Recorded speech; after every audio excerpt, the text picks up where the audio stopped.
Get ready. 10 seconds. 5 seconds. Start. Transit oriented development has been, for some years now, the most popular urban planning concept discussed in union budgets. The term has been mentioned 5 times in budget speeches since the 2019-21. This year's budget speech also mentioned it. Working on transit oriented development planning over the past several years, one was thrilled to hear about it the first 3 times. Then it got tiresome, especially when nothing much seemed to follow in terms of on ground implementation.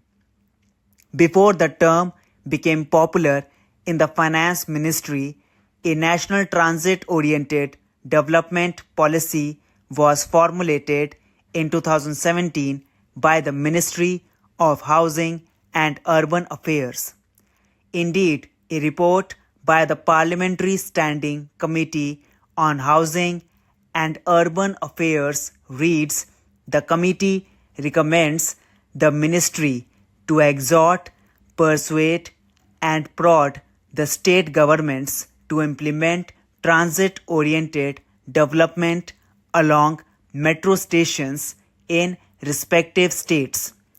Such a choice of words indicates the desperation felt in implementing transit-oriented development in our cities.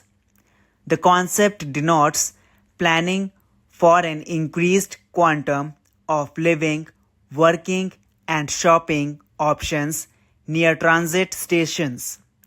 This promotes public transport use and minimizes travel distances within the city. The plan is to develop transit influencing zones that are compact, dense, mixed used, and diverse. There is also a need for more open spaces, social infrastructure, wide footpaths, and active frontages of buildings to attract and accommodate a high volume of people using these areas. Transit-oriented development is not merely about tall buildings near transit points. People need better access and more choices to travel in the city, and the transit systems need commuters. The concept represents a sweet deal between the two. When implemented right, it helps reduce carbon emissions and improve livability. However, it is a long road to meaningfully implementing transit-oriented development in our cities. Here are the 3 key areas that need work. 1. Transit-oriented development is losing its competitive advantage against highway-oriented development. With the introduction of the transit-oriented development a few years ago, floor area ratio norms were liberalized near transit stations or transit corridors. The logic was to give the advantage of redevelopment to the areas where the transit supply is stronger. Cities like London determine their floor space supply based on public transit accessibility levels. Contrary to this, many Indian cities like Bengaluru, Chennai, Pune, Hyderabad, Ahmedabad, and Gurugram have started incentivizing estate projects around wider roads and highways. Today, highway-oriented development outcompetes transit-oriented development in many cities. Why would developers invest in a middle of the city messy redevelopment project if they profit more from peripheral land development with smaller investments. As we have seen in the past, these highways and wider roads in the peripheries get congested in just a few years. People living in the peripheries get used to their vehicle-centric lifestyle and demand more flyovers and free parking. Advantage in favor of transit-oriented cities needs to be restored.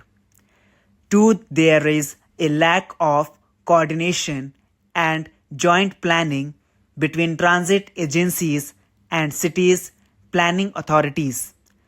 Policymakers want the metro rail system to make money to recover massive investments made at least partly.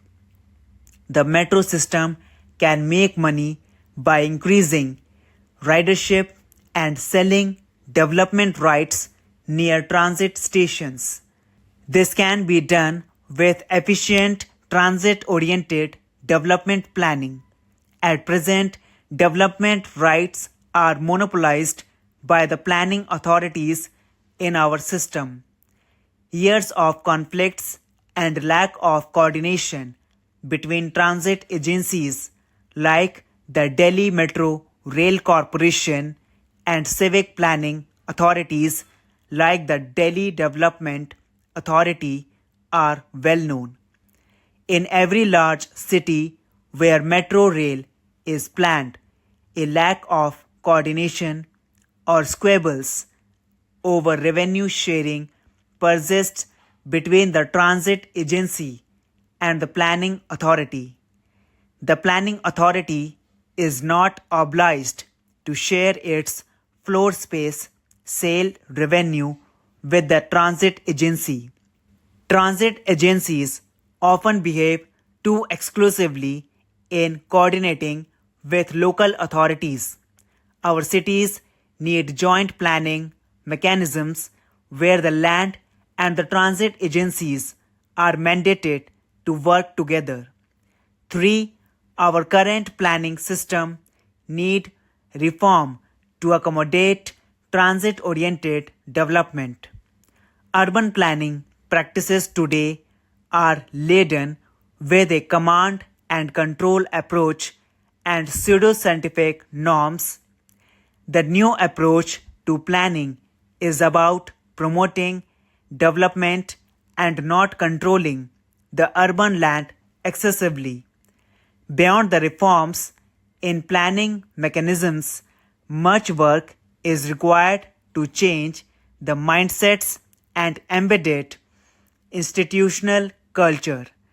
Transit-oriented development needs to be featured prominently in the city's master plans and not just policy documents. We need to reduce supply-side constraints of serviced land and restore the advantage of developing land near transit.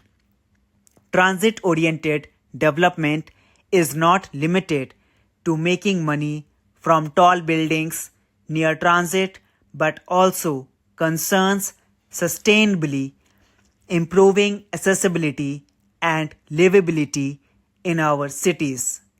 There is much to be done on urban planning and transit-oriented development in our cities. We are just beginning to discuss the right ideas and practices. The long road to implementation of transit-oriented cities will require restoring the competitive advantage of the concept backed by institutional coordination and reforms in urban planning practices.